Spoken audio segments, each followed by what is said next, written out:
Brad's testimony on YouTube yesterday as well, and it was very similar to what you shared yesterday as well. So you didn't know it was pretty consistent, and it's an amazing testimony. It was a blessing to hear, encouragement, and how the Lord led and you into missions and then into house of prayer. It's beautiful.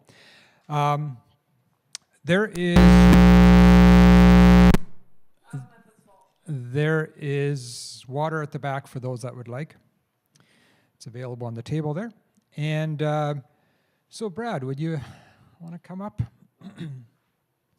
So this is the third session, and it's Looking into David's Heart is the title. David's Heart After God. So, Father, again, we just pray, speak to us. Use Brad in this session, Father, to just teach your heart in regards to prayer. Thank you. Bless him. Thank you. Now I got a weird question. Would it be okay to ask you guys to move up a little bit? Is that okay? Is that totally faux pas? I'm looking at the rowdy crowd that we got, and you're all in the back, you know, if it were possible. Okay, and am I off center here related to where I'm at? Okay, excellent. Great. Well, thank you guys, and thanks for being here Saturday afternoon. Lots of reasons to be anywhere but here, so thank you for being here. Well, as I told you a little bit last night, one of the things I want to do in these sessions is give you just a little bit about our house of prayer back in Dallas, and this just, let you see into the world of another environment and a little bit about who we are and how we operate. One of those things that's kind of fun, I think I mentioned yesterday, we got a lot of kids. Well, there's a growing number, maybe 20 at this point, maybe more, that they've never known a week of their life since the womb of not being in a weekly prayer meeting. I mean, their mom has been coming to prayer meetings since before they were out. And then, the mom took a couple weeks off when the baby came to kind of recalibrate to life. And then by a month or so in, that baby was in a prayer meeting. And then the next week in a prayer meeting. So we've got a whole generation of kids that have never known what it is to not be in prayer meetings. That's been just part of their life and their culture. And kind of a fun trend happened number of years ago. My oldest is 11. Her name's JC. And when JC was about 7 years old, somewhere around that time, JC came up to me, and we were in the prayer meeting, and she said, "Daddy, I want to join a prayer meeting." And I said, "You're 7." And she was like, "So? This is my house of prayer too." And I was like, "Dang, that's a pretty bold statement." And I go, "We already come every week." I said, "We come." She said, "No, it's different. I'm not talking about come. I know I do that." I said, "I want to join a prayer meeting like the adults. And in our world, we call that joining the sacred trust." And she's like, "I want to join the sacred trust." And I was like, oh my gosh, I don't even know what to do with this. Being a pastor and a leader, I'm raising PKs. And I know that preachers' kids go one way or the other. And I want to do everything I can to not force anything on my kids. I want it to be real for them as opposed to them having to do whatever, the expectation is or whatever. So I said, "Look," "if in a month you still feel the same way, we'll do it." I said, "I'll let you join a prayer meeting." I said, "But in the meantime, I want you to just kind of think about it, pray about it." And she loves the Lord. I mean, she really does. Well, anyway, every week for the next, 3-4 weeks, "Daddy, I want to join a prayer meeting. Daddy, I want to join a prayer meeting." Like, oh my gosh, you're not letting go of this. Well, we get to the month, and she says, "I want to join a prayer meeting." I said, "Okay, let's do it." So she signs the card, and she's like, "I'm going to commit to be here and be in the room and try to connect with the Lord the whole time for this prayer meeting every week." And in our world, we've got this hallway between our lobby, which is kind of the entry point, and our prayer room. There's this little hallway, narrow hallway, that you can't get into the prayer room unless you go down that hallway. Well, in that hallway, we've got the pictures up of everybody that's joined a prayer meeting, everybody that's joined the Sacred Trust. We got the pictures up on the wall. And the first week that JC's picture was up on the wall, it caused quite a ruckus amongst the other 6, 7, 8, 9, and 10-year-olds. They're like, "Why is JC's face on the wall? Daddy, I want my face on the wall." And like, well, JC must have joined a prayer meeting. I don't, I mean, everybody's kind of having to go, what do we do about this? And a couple of them asked, hey, what'd you do? And I said, look, I made mine wait. I go, you do you. I said, I wanted mine to be real, and I just figured if I had her wait for a few weeks, that would help with that. And so it's then over the course of the next little bit of time, and all these faces of these kids are joining prayer meetings. And there was a little bit of a trend that started to happen. Well, JC she just gets bored or something. I don't know. We're maybe 3 months in, 2 months in. And she says, Daddy, I want a prayer lead. And I said, of course you do. I said, I am not going to fight you like I did last time. If you want a prayer lead, you can prayer lead. I said, you got to learn the same way everybody else does. So you'll train as kind of an understudy under one of the current prayer leaders. And then you're going to, help lead cycles of prayer and stuff. And so now maybe she was 8 by that point. Now this 8-year-old is the assistant prayer leader and is being trained on how to do it. And she goes up to the microphone and she grabs it and she leads the room in a direction of prayer. Well, it's not too long after that the prayer leader on that particular prayer meeting, maybe 6 months later, 8 months, I wasn't paying attention to the timeline, he winds up transitioning and he can't be on that set anymore. And so JC has to become legitimately the prayer leader for a season of time. And so now she is the prayer leader on the set. Well, about the time that she started learning how to prayer lead, several of the little friends were like, Daddy, I want a prayer lead. JC's prayer leading. And it started this little trend. And so now we got a bunch of people that started, prayer leading. Well, it's not much longer later. And JC comes up to me. She says, Daddy, I want to sing. I go, well, okay. You just sing then. And so I asked the worship leader, hey, can she join your prayer meeting or whatever and, join the team and start to learn? You're going to kind of have to coach her a little bit and train her just because in our world, because we have a prayer model that we use the Harp and Bowl model. It's adapted. It doesn't look exactly like IHOP's because we don't have the human resources that IHOP does. But we've got, a functional Harp and Bowl kind of a prayer model. And so she starts singing on a team, and pretty soon, all these other 8, 9, 10, 11-year-olds are starting to sing on teams.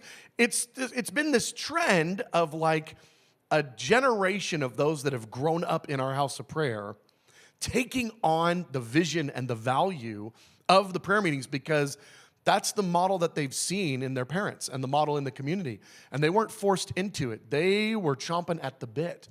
And so at this point, we have a very real developing, I wouldn't say fully developed, but a really very real developing culture of kids in our ministry that are really carrying the values of the house of prayer and are really a force to be reckoned with.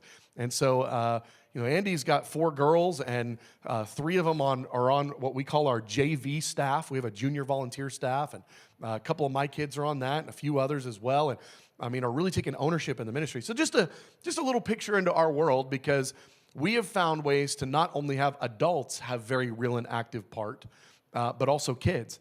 And we're at a place where it's kind of fun because we've got so many homegrown kids that they have literally grown up in the house of prayer, from the first week of their life. And so that's just kind of a fun little piece of our world. Okay, I asked if it was okay for Paul to put up a couple of the resources for me that we've got there in the back. And again, I'm letting you know about these because if I don't tell you, why in the world would you care? And if I do tell you, it doesn't mean you will care, but at least you have the chance to. So let's put up that first one, either intro or the unceasing, whichever one you guys want. Perfect, intro. So you guys remember, I told you last night my story. And I said, the Lord said, start a daily prayer meeting tomorrow morning at 5 a.m. and don't stop until I come back. It was quite an intense thing to hear, by the way. And it took me a while to understand that calling was actually a twofold calling and not a onefold. The most obvious was prayer meetings, right? But the second part of that is until I come back. And I remember when the Lord spoke, I was like, I don't even know what to do with that. I just kind of put it on the shelf. I wasn't even vocal about that part of it yet because I didn't know what to do with that. And it took me a little bit of time to understand, you actually want us to gain understanding. You want us to gain clarity about the time frame of the second coming, the end times. And just to give you guys a couple of points, and you may already know this, there's 1,189 chapters in the Bible. Over 150 of them, the primary subject matter is the second coming. 150 chapters, so you're talking over 10%. over 10% of the Bible, that the primary subject matter of the passage, of the chapter, is the generation that the Lord will return to. Either right before he comes, when he comes, or the time period right after. I'm just going to kind of call all of that the end times. That is a tremendous amount of information. In fact, to my understanding, there's not that much content on any subject in the Bible. To me, that makes it sound like the Lord really wants the generation that he comes back to be well prepared for his coming. And so there's been a lot of the Bible that has been, the Bible is helpful. Every verse has been helpful to every generation. But there's a lot of the Bible that is actually primarily aimed at one generation. And that's the one that the Lord's going to return to. And I believe we're already seeing what could be defined as the signs of the times. So I don't know if we've got 10 years left or 50, but it's not 100 anymore. There's enough signs that go, this is the generation that's going to see the Lord's return. The problem is in the scripture, a generation could be 20 years all the way up to 100. So it's a little challenging to know exactly what that time frame is. And that's part of the reason that the Lord says, you're not going to know the day or the hour. That's Jesus like, at this point, I don't even know that time frame. Here's my point. We went on the journey to go, if this is something that the Lord spoke to us about in our initial calling, and it's something that we see so much in the Word, this is probably a subject we need to get some clarity on. And so for the last, I'm going to say 16 years, maybe it's 17 years at this point, we've been teaching on the end times nearly weekly for 17 years. It's a subject we've really given some attention to. And so we did a course book called Intro to the End Times. And again, this is for our Bible school, and we just let other people buy the course if they want it. But this is our Bible school course. It's 14 sessions. It's about 175 pages or 180 pages, something like that. And it's an introduction to the major themes of the end times. You can just imagine, if there really are 150 chapters, that's a lot of information. Well, this course will take you through the major themes of that 150 chapters that talk about the hour of the Lord's return and the time period right before, during, and after. Okay, second resource is an audio course that we've got, and it's called Unceasing. Unceasing, last night, the session that we did, I think we called it Foundations of Night and Day Prayer or something like that, Introduction to Night and Day Prayer in the Word. You could call that one of 8 sessions. This is 8 hours of teaching on what does the Word have to say about the unceasing nature of prayer that the Lord is looking for. And so if last night was a subject you're like, ooh, I like that, I care about that, this will be additional content kind of in that same direction. So now you know that that's there. And again, you can approach Rachel or Paul if you're interested in any of the resources. They'll help you figure that out. Okay, well now we can move on. Everybody have a copy of the notes? Okay, good. Again, we won't get to all of them, but they're there as a resource and to keep me on track. And we're going to look at session 3 here. And I am turning in my Bible into the Psalms. Okay, well, let me pray again. I just always like to lean into the Lord, and then we'll jump in. Lord, we thank you so much for the Word, for its truth, for how plumb-lining it is to our lives. And I ask you today that the Word of God would be clear, would be helpful, Lord, that your Spirit would speak layers of truth, way more than whatever I communicate on a microphone. I pray that you, Holy Spirit, would speak and lead in an abundance of revelation today in Jesus' name. Amen. All right, well, this is our Culture of Prayer Conference. This is session 3, entitled David's Heart After God. And here's what we're going to do in this session. I think that when we hear the name David, we have some stories and some ideas that jump into our mind, some primary ways that we think about David. And I think that the way we see David is very, very different than how heaven sees David. I think that when the name David is brought up in heaven, I think there's a completely different narrative going on than the one that maybe you and I think of primarily when we hear David. I think when we hear David, and just kind of do a little checklist in your head, I think when we hear David, we think mostly he was the king of Israel. He was a shepherd. He was the runt brother. He spared Saul when he found Saul trying to go to the restroom in a cave. He slayed the giant. He killed the lion and the bear. I mean, I think these are the things that we primarily think about. David, he was a king. He had that really big whoopsie with Bathsheba and Uriah. And while all those things are true, I don't think that's how heaven defines David even a little bit. What I want to do today in this session is I want to paint maybe a different narrative of King David, the way that I think heaven primarily sees David, and invite us into that storyline and maybe even into that lifestyle. So the first thing, we got to lay a little bit of groundwork here. Otherwise, most of this won't make any sense. When David was growing up, the nation of Israel was in some serious trouble. They were out of sorts in a lot of ways, okay? Under the leadership of the nation, in David, before David, and then David as a child and as a youth, under the leadership of the nation of Israel, the Ark of the Covenant had been captured by the bad guys. Now, you guys probably know this, but the Ark of the Covenant was a piece of furniture that God himself designed in order to represent the presence of God on the earth. And so the Ark of the Covenant was put behind the Holy of Holy curtain in the Tabernacle of Moses. The Ark of the Covenant had the presence of God resting on it. The Ark of the Covenant was, in so many ways, represented God on earth, really, okay? The idea that the Israelites would let God get captured by the bad guys is unthinkable. And that's what happened, okay? The Israelites went into battle. The Philistines, they're the bad guys. They wind up taking the Ark of the Covenant. They get a hold of it, and they bring it back to their camp. And this is the thing that's the most unthinkable. What should have happened as soon as the Ark of the Covenant was captured, the Israelites should have gone back and regrouped and got everybody old enough to hold a stick and said, all of us are going to go get the Ark of the Covenant. If 100% of us die today, we're going to go get the Ark of the Covenant. That's what should have happened. But instead what happened is they did nothing. The leadership of the nation of Israel shrugged it off and went, man, that's awful, but we are going to do nothing about that problem. So God says, fine, you're not coming for me, I'll get myself out of jail. He starts giving everybody in the Philistine territory cancer. It says they all break out in tumors, okay?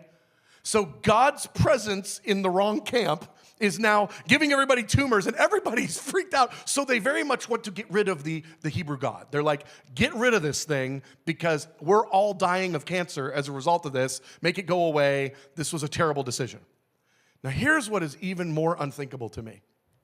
When the Philistines, by God's provocation, got rid of the Ark of the Covenant, the national leadership of Israel still didn't come get the Ark of the Covenant. They still did nothing. This represents the disdain of the generation that David was growing up in, the disdain that the leadership actually had for God and the presence of God in their land, okay? So we know it went to Obed-Edom's house. It was actually another location. But it wasn't back in the national capital where it belonged, and it wasn't really, even more specifically, in Moses' tabernacle behind the holy curtain, okay? They did nothing. And it went on this way for quite some time. I forget the math, but you could run with a couple of decades. That wouldn't be so far off, okay? This is just unthinkable. Well, David is growing up during this period of time.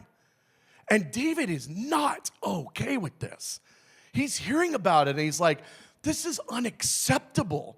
How is it that the presence of God is treated so lightly, so tritely, like that nothing is being done? This is not okay. And I'm just based off my study, scholars, they range anywhere from like age 11 to about age 16. Based off my study, and I'm just telling you it's mine, so you can come back and go, nuh-uh, he was 15. Great, then you're right and I'm wrong. Based off my study, I think he was 12 years old when this happens. David at 12 years old, again, that's my number, but it's a real number that many believe. When David was about 12 years old, he makes a vow to God, and God records it in the Bible. Now, this is a really bizarre thing if you think about it. David at this point is nobody. David's not king of Israel. David's not destined to be king of Israel as far as anybody else knows.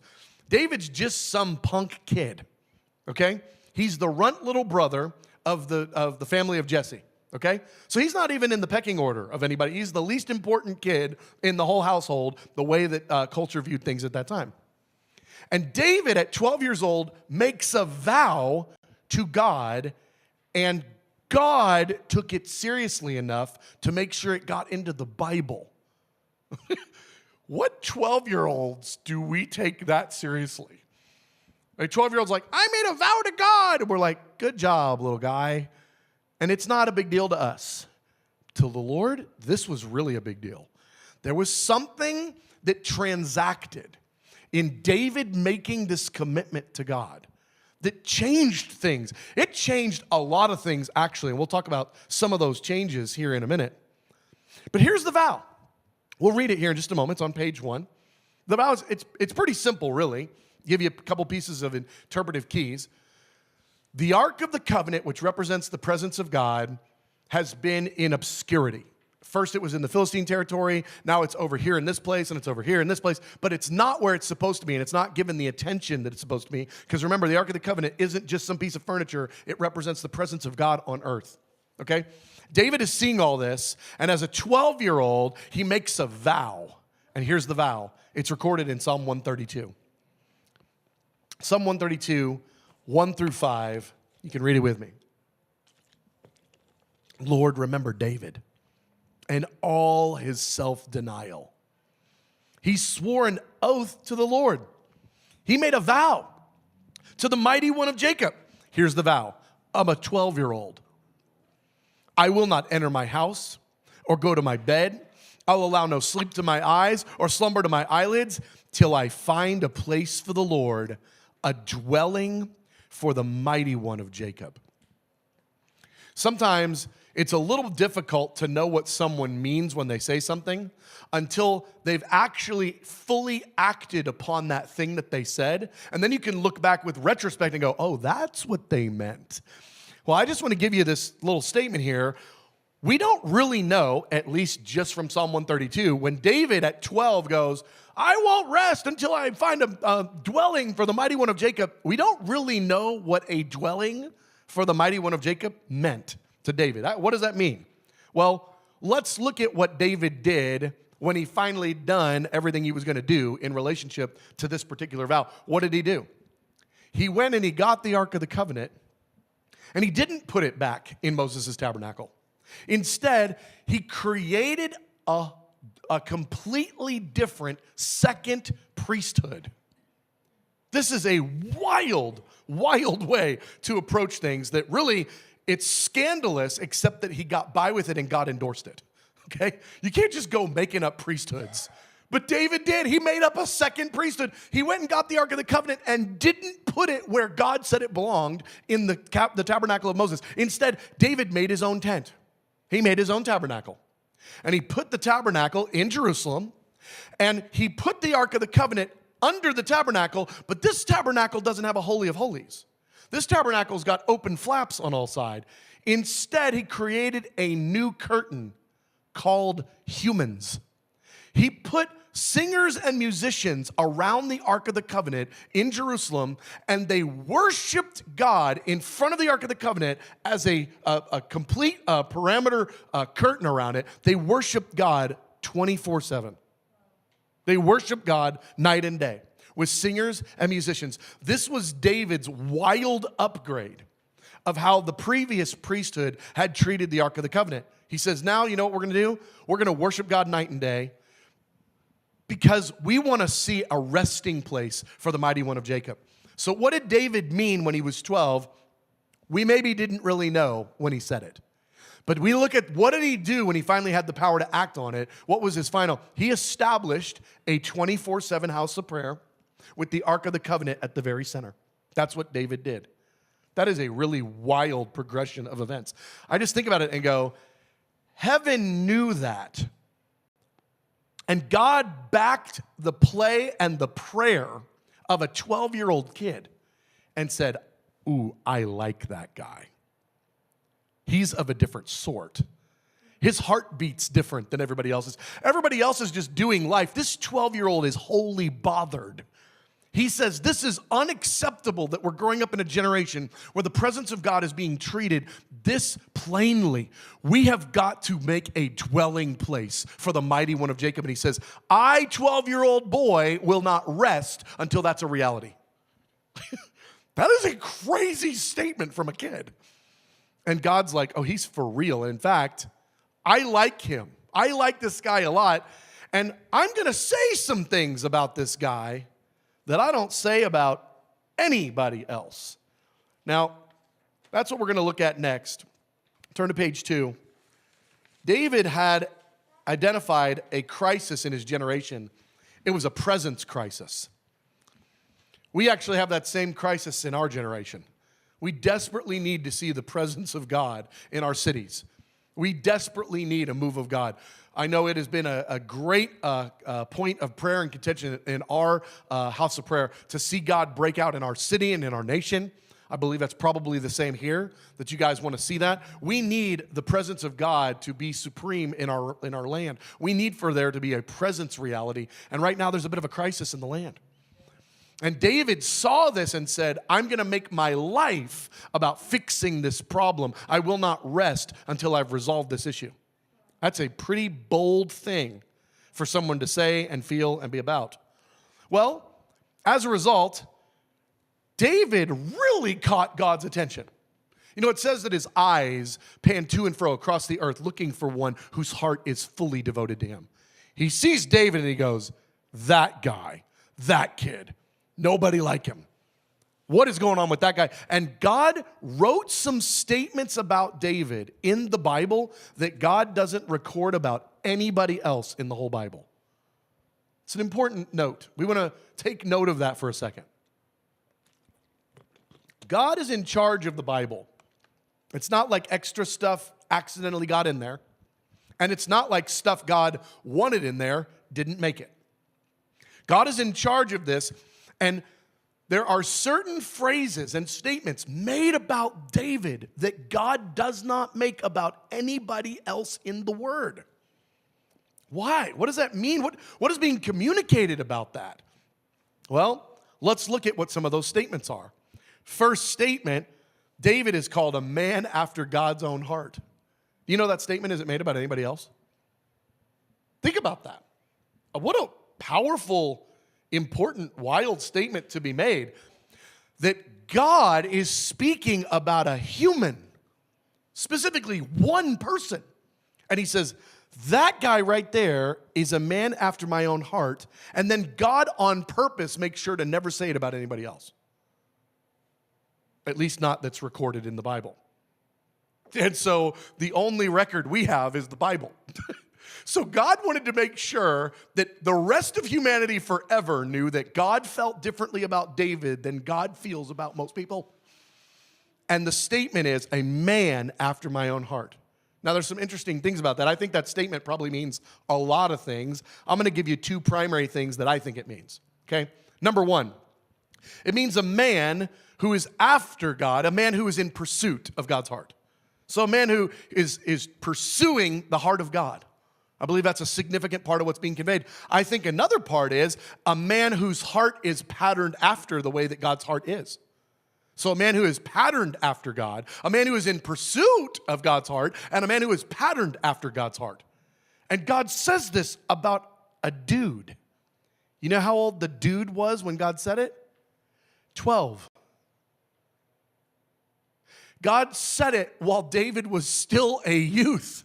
He's made the vow, but he's not done anything yet to be worthy of such a statement. A man after my own heart. Can you just imagine how scandalous that is? He's 12. What are you talking? Why'd you call him a man? He's 12. Like, oh no, he's a man after my own heart. What has he ever done for you? He's 12. Oh, it's not about what he's done. It's about who he is and what he will do.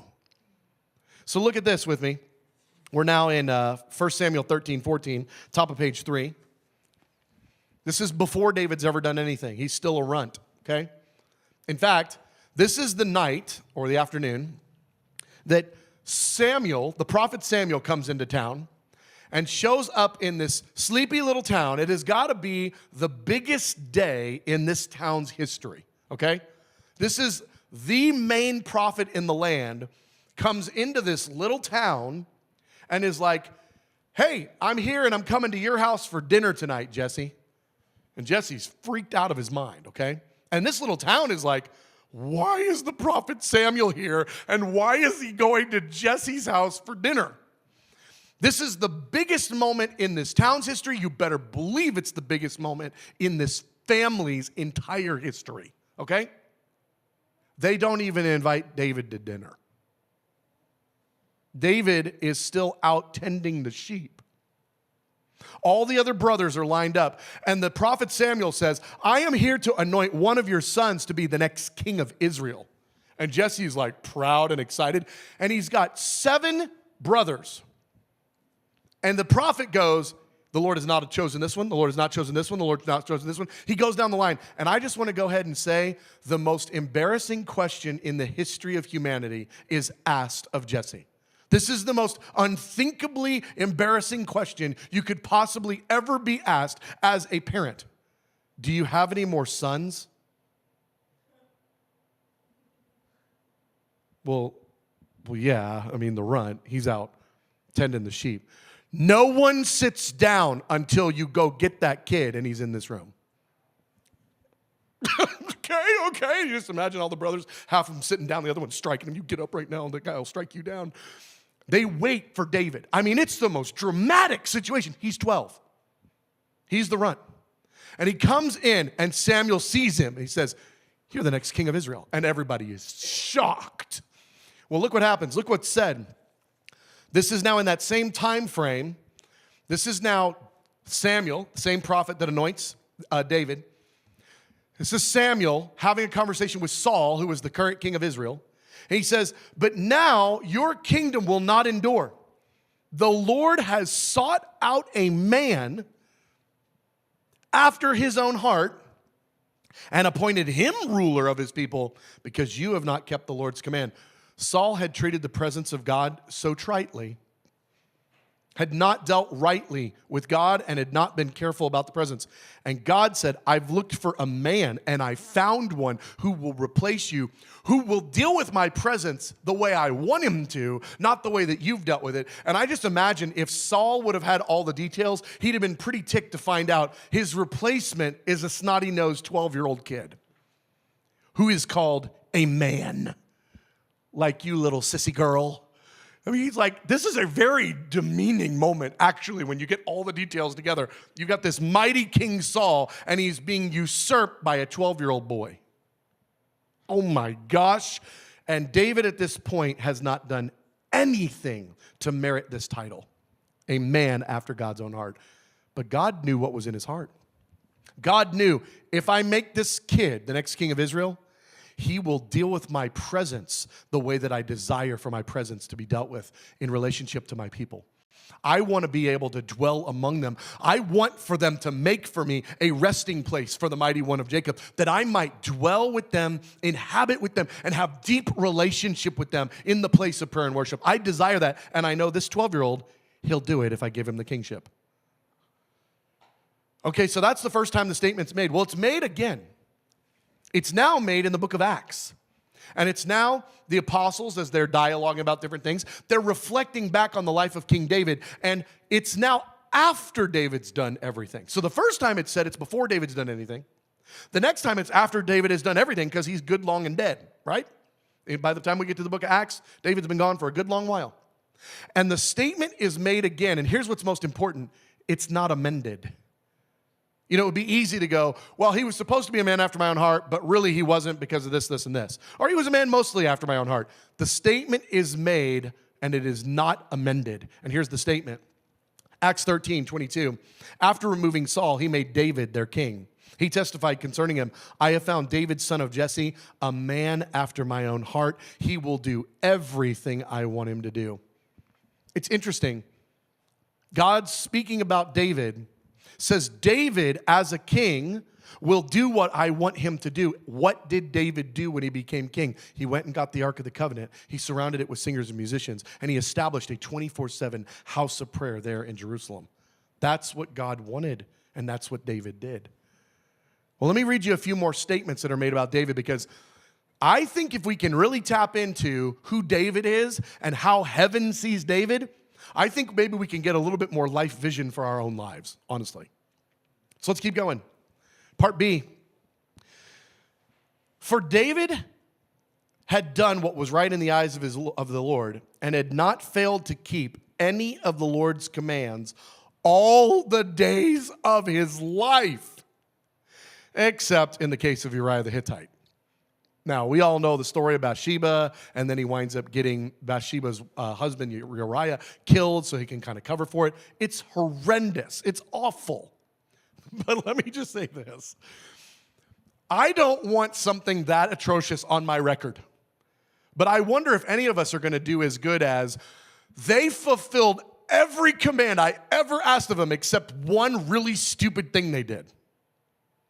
Who can stand before God and God say that about a person? That is a tremendous statement. Fulfilled all, did not fail to keep any of the Lord's commands all the days of his life except this one time. That is a really big statement. That's not said about anybody else in the Bible. That's a tremendous statement. Well, it's not just that he kept the Lord's commands. Look at this.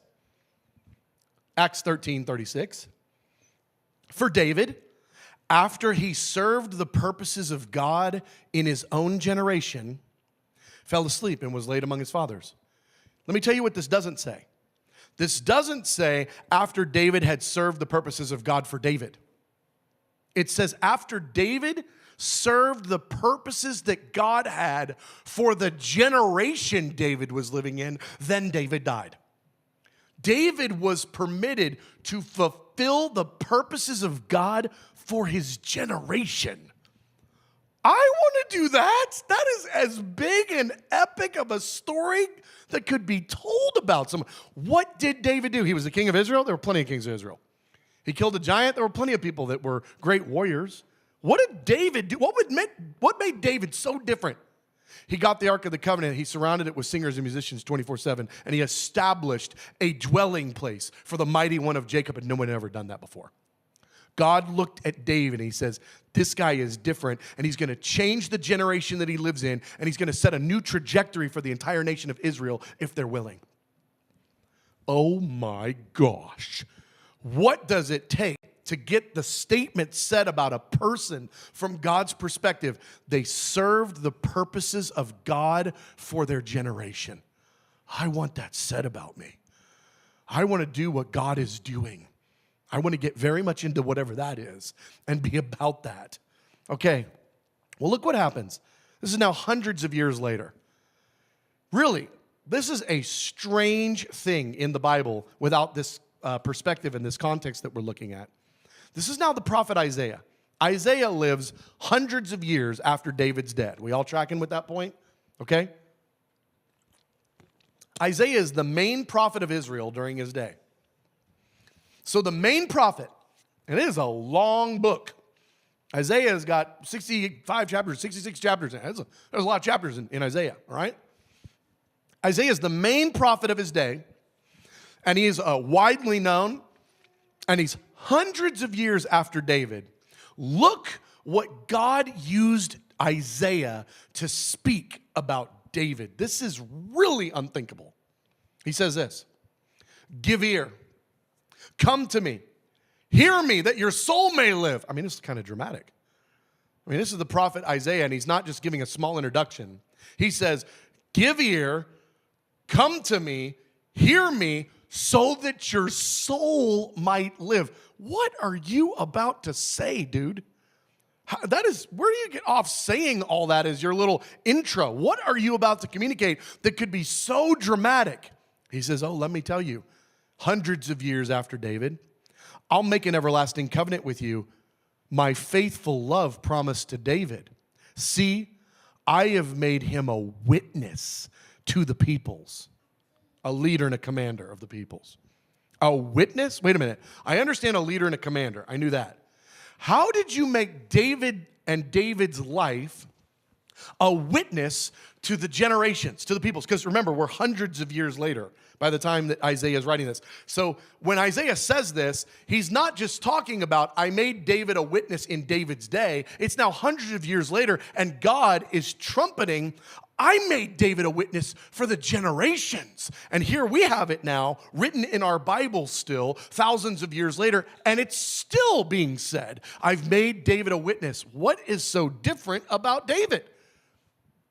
What did David do that would be witness worthy?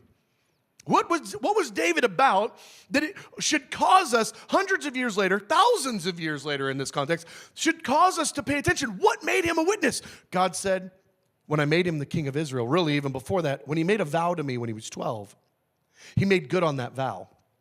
He went and got the Ark of the Covenant, and he established a 24/7 house of prayer with singers and musicians around the Ark of the Covenant. I made David a witness. This is what I am like, and this is what I like. I like this. I want this. And I made David a witness so that if anybody were paying attention to what did David do? What was David's life goal, life mission? What was the fullness, David's life work? David's life work wasn't becoming king. That wasn't the dream of his heart. David's life work was a vow he made when he was 12, and he made good on it when he was old. He actually built this thing. He established a dwelling place for the mighty one of Jacob. God says, I made that guy a witness. Remember, I told you he's a man after my own heart, and I made sure not to write that about anybody else in the Bible. I've made him a witness. If you want what I said about David to be said of you, do what David did. I made him a witness. See, that's what a witness is for, is so we would look at it and we would then understand some things about how we're supposed to act. A witness about how God thinks and feels and what God's actually desiring of us. And I just imagine the prophet Isaiah probably a bit shocked that he's even saying these words. Hundreds of years later, David was made a witness by God. Why? Because of what David did. Unbelievable. Well, when I first came to know the Lord, somebody, I got a Bible, somebody gave me a Bible and told me to read it. And so I didn't know any better, so, I just got saved. I don't have any church background. How do you read a book? You start at the first page and you read to the end, right? So I just started reading Genesis to Revelation. And I read the book, I don't know, in that first year, I probably read it 4 or 5 times. I was devouring the Word. I was a hungry hippo. I was eating the Word, okay? And I remember the first 2 or 3 times through the Bible, well, it was probably two and three the third time, something like that. Something started sticking out to me as I was reading through Kings and Chronicles. I remember finding this trend that I was like, I don't understand what I'm reading. I didn't know that it was important. I thought it was obscure. It became important to me later when I started to do the math. But here's the thing I kept noticing. All the kings of Judah, remember there was a split kingdom after Solomon, okay? All the kings of Judah, when they died, something was written about them. And a statement was made either in the positive, in the neutral, or in the negative. And every king of Judah got the same statement made about them in the Annals of the Kings. Okay, it would talk about what their life was. And they would either get the statement made in the positive, the neutral, or the negative. I'm going to read you those 3 versions, okay? Every king. And I remember reading this going, why? What's this about? Here are the statements that were made. Positive. Asa did what was right in the eyes of the Lord, as his father David had done. That's the positive. Here's the neutral. He did what was right in the eyes of the Lord, but not as his father David had done. And now here's the negative. Unlike his father David, he did not do what was right in the eyes of the Lord his God. You tracking with me? Those are the 3 versions. And every king of Judah got that measure. Okay? Why does that matter? Why would I bring that up? Because after King David, his son Solomon kept the tabernacle of David worship ministry that was going. He kept it going. And then subsequent kings would have a choice when they became king. Are we going to keep doing the tabernacle of David 24/7 house of prayer worship ministry going? Or are we going to reallocate those human resources elsewhere and do something different, because that just seems like a silly waste of time? And every king had the decision to either keep it going, shut it down, or restart it. Make sense? And so Israel's history looks like this, related to the 24/7 David house of prayer. Do you know who the 8 kings are of whom it is spoken in the positive? There's only 8. David, Solomon, and 6 more guys. You know what all 6 of those guys have in common? They reinstated the 24/7 house of prayer that King David had put in place. Do you know how many kings put the 24/7 house of prayer in place and didn't get the statement? They did what was right in the eyes of the Lord, just as their father David had done? 0. All of them that did that got the positive statement said about them. And none of the kings that didn't put the 24/7 house of prayer back in place got that statement said about them. Are you tracking with me? This is a profound testimony of heaven. It sounds almost like God made David a witness. And if you do what David did, you get what David got. That's profound. I remember looking at that and doing the homework and going, no way. And I'm thinking back to, when I was reading the Bible at, just baby Christian, reading through, Chronicles and Kings, and this thing just kept jumping out at me that would wind up being very meaningful to me years and years later when I started to come to this understanding about the importance of the tabernacle of David that David set up. Do you know that there are also 8 historic seasons that are understood as like revival seasons in Judah's history from a biblical perspective? There are 8 seasons. 8 times where they had rest from their enemies. 8 times where the national borders were expanding instead of shrinking. Where there was the law of the Lord was going out in the land, and there was revival. Under King Josiah, the word of the Lord was found. The law of the Lord was found, and it was being read, and there was like renewal. There are 8 different time periods where that happened. Can you guess that they all correspond with the 8 times that the house of prayer was going 24/7, the tabernacle of David? It's the same 8 times because God made David a witness to the peoples. I'm going to skip down. Letter G. The end time prayer movement. Now, in my world, which I recognize is a weird world, but unfortunately, y'all are weird too, and you're in the same world I am. And that is, you're in this prayer movement thing. You're in this group of people that's going, we think we ought to have a house of prayer. We think that prayer meetings, exalting the worth of Jesus and spending a good amount of time in prayer, we think that that's a value. Well, the way that, in my world and the people I'm connected to, we refer to that as the prayer movement because it's a movement. It's something that's happening. It's something that is being highlighted in a fresh way in this hour, okay?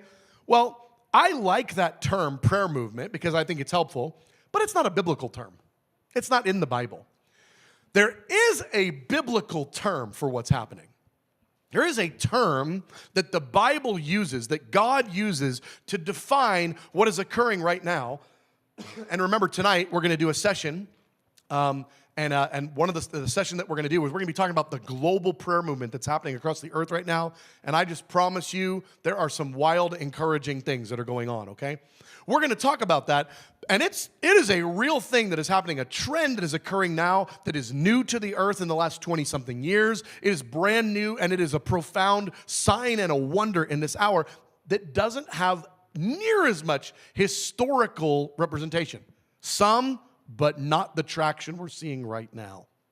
Well, again, a lot of people I know call it the prayer movement. You know what God calls it? Well, let's read. This is Acts 15. Acts 15, verse 16 on page 4. After this, I will return. Wait, real quick, got to stop. If you read the term after this, in those days, in that day, these are tip-off phrases. 9 out of 10 times, it's an end times passage. I mean, these are tip-off phrases. There are some occasions, though it is the minority, where when it says after this, it's talking about like right after that, like 5 minutes later. Many times when you read that phrase, though, it's a tip-off that it's an end times passage, and this is one of those tip-offs, okay? So here we go. After this, I will return, and I will rebuild the tabernacle of David, which has fallen down.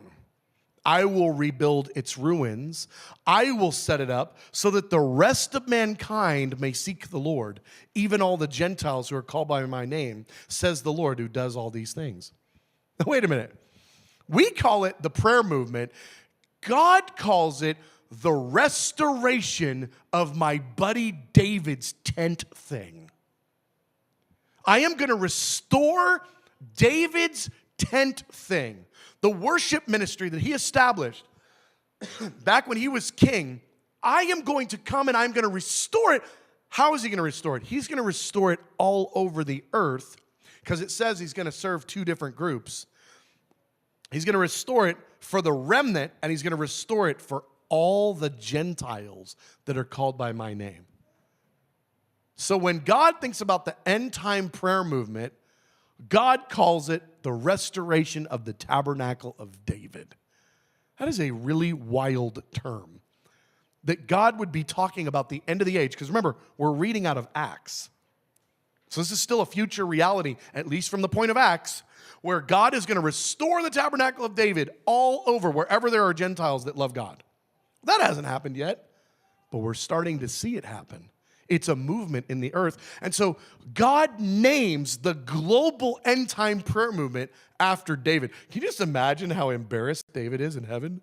It's like, oh my gosh, like I can't believe you called it that. I can't believe that, but it gets even crazier. It does get crazier. So we understand that when Saul was made the king of Israel, a monarchy was birthed, right? Okay? And the way that monarchies work, and God really knows math. He's good at math, okay? The way monarchies work is you got a king, he has a son, that son becomes the king. And then that son becomes a king, and then that guy has a son, he becomes king, and you got it? That's how a monarchy works. And God knows how monarchies work, okay? He picked Saul to start the monarchy for the nation of Israel. That was the plan. Saul bungled the thing so bad because he didn't honor the presence of God, and he was walking in his own ways instead of God's ways. So God starts a second monarchy right after he just started the first monarchy, and then he never changed it again. Think about how profound that is. God is the one that put the kingship in place. Again, there was a lot of bending of his arm from the people, but nonetheless, he did it. He puts Saul in place, and he says, Saul's my guy, and then Saul messes up, and God goes, your monarchy is over. It will no longer be your son Jonathan. That's not going to be the game plan anymore. It's now going to be David. But this time when he put David in as the monarchy leader, it never changed again. You tracking? That's a pretty significant concept, because God said, I know how to change monarchies. And he never changed it again after he put David in place. Okay?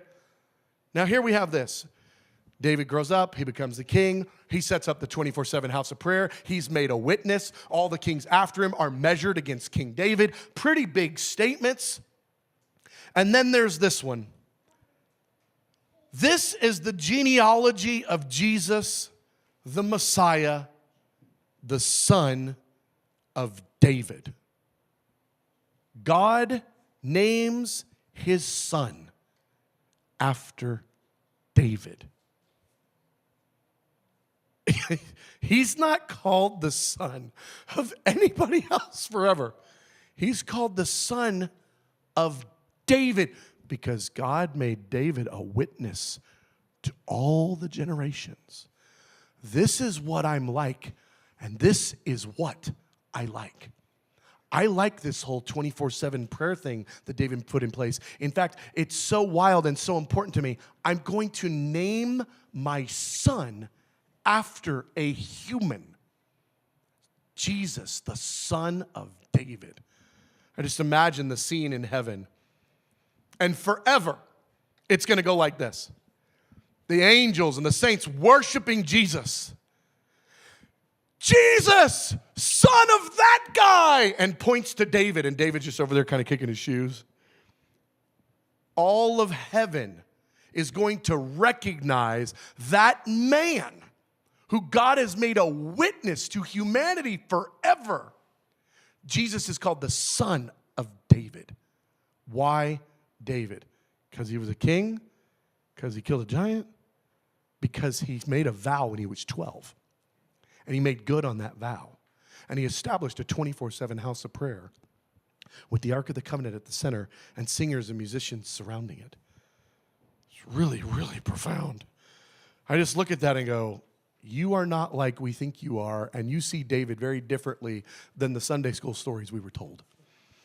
This is a very different person than the one that we have been thinking about all this time. Well, I'm going to skip a good bit. I'm going to go to page 6, letter G. I just want to kind of give a little bit of a little bit of context here. So David does it, right? He makes the vow when he's 12. He becomes king. He goes and gets the Ark of the Covenant. Has a little bit of trouble round 1 because he didn't know the rules. But he winds up getting the Ark of the Covenant. He gathers the nation of Israel twice in order to get the Ark of the Covenant and usher the Ark of the Covenant into its rightful place. He puts in a tabernacle in Jerusalem, and he surrounds it with the singers and musicians. Okay? So now he's done it. You just think, it's been your lifelong goal. Your lifelong mission since you were 12 is to make this moment happen. Dude, you did it. Congrats. Take a nap. And you know what David says? Oh, no. I didn't do this for you. I did this for me. I didn't just go through my whole life to make sure God was worshiped night and day so that then I could go, there, I did it. I did that because I genuinely feel that way, and I want to be part of that 24/7 house of prayer. And this is the thing that is most bazonkers to me about David's leadership. If you are the king of Israel, I imagine you are a pretty busy dude. You're in charge of God's nation. You've got meetings you got to be in and all sorts of agendas and leaders that need put in place and some crazy family issues, if you guys know the story. David is a busy guy. Do you know what David says? Of all the different priorities, of all the things going on, all the busyness, this is what David says as what I'm going to call one of the busiest men on earth in that generation. This is what David says, Psalm 27:4. Letter G, page 6. One thing I ask from the Lord. One thing do I seek, that I may dwell in the house of the Lord all the days of my life, to gaze on the beauty of the Lord and to seek him in his temple. Other translations say to inquire in his temple.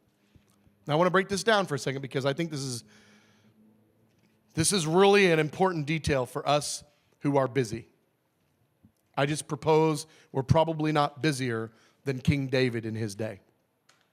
We probably have fewer reasons to get an out than David had. David spent his whole life trying to make this happen. David's busy. David's got a lot going on. And yet David says, this is the one thing I keep asking God for. I ask God for it all the time. Here's the one thing. Oh God, please help me go to the 24/7 house of prayer 7 days a week for the rest of my life. Help me to go to the house of prayer 7 days a week. Help me. This one thing do I ask God for. David, you're the king. You could ask for anything. Yeah, I know. I got a lot going on. There's actually a lot of things I need to ask for. But let me tell you, I know I'll be okay if I can just go to that house of prayer 7 days a week for the rest of my life. This one thing I ask. And then he says, oh, I don't just ask God. That's the first part. The one thing I ask God for is that he'd help me go to the house of prayer. This only do I seek. You know what seek is? It's ordering his schedule. This is what I do. The asking is the God part. The seeking is the alignment of his schedule. It's the making sure his priorities stay straight. He said, this I do to myself. I seek this out. I'm making this happen in my own life. Well, what is it? It's the exact same thing I'm asking God for, that I would go to the house of prayer 7 days a week for the rest of my life. David, you're like a really busy king. One thing I ask God for, one thing I'm all about with my time and my schedule, that I go to the house of prayer 7 days a week for the rest of my life. Where am I getting the 7 days a week for the rest of my life? That I may dwell in the house of the Lord. Dwell. Dwell doesn't mean come and visit for 5 minutes. Dwell, that this would be my home. I made a dwelling place for the mighty one of Jacob. I want that to be my dwelling place too. I want to dwell in the house of the Lord all the days of my life. All the days means every day, 4 decades. All the days of my life. This is the busiest king. And God says, I told you this kid was different. I told you he's a man after my own heart. When he was 12, I told you. This guy is different. This is what he's like. I look at these things and the way that God so honors David, and I go, I want you to speak about me like you speak about David. Not before men, but in your heart, that you would actually think this about me. Why do we have this recorded in the Bible? Why does it matter? If not that we would be challenged by the witness that God made David to be. That we would see the life of David and go, I want to be like David. I want to be like this guy. Father, I want to ask you for your help. That you would give us grace, God, to be those that, Lord, are like David. And that, Lord, that we would have hearts like David and that we would have responses like David. Would you give a download, a down payment, a grace to this people? God, to be a greater pursuit of the things that move your heart that we've been reading about. We pray in Jesus' name. Amen. Well, this is that break that I told you you'd get. So it's 3 o'clock. We'll be back in here at 3:10. So it's 10 minutes to stretch, use the restroom, go out and get